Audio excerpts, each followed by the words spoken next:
ফিলিস্তিনি সমর্থকরা বলছেন গাজাবাসীর চিৎকার সৃষ্টিকর্তার আরশ পর্যন্ত পৌঁছে গেছে।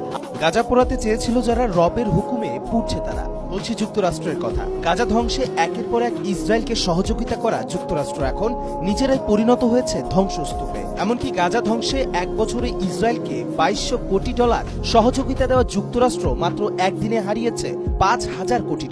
এ যেন প্রকৃতির চরম প্রতিশোধ। আগুনের লেলিহান শিখায় জ্বলছে সবকিছু, চারপাশে সাইরেনের শব্দ, ধোঁয়ার অন্ধকার আকাশে চক্কর দিচ্ছে ফায়ার সার্ভিসের হেলিকপ্টার, ছুটে চলেছে লোকজন, সবার চেহারায় অজানা আতঙ্ক। কোথায় যাবেন জানেন না অনেকে। এ চিত্র যুক্তরাষ্ট্রের ক্যালিফোর্নিয়া অঙ্গরাজ্যের লস অ্যাঞ্জেলেস শহরে।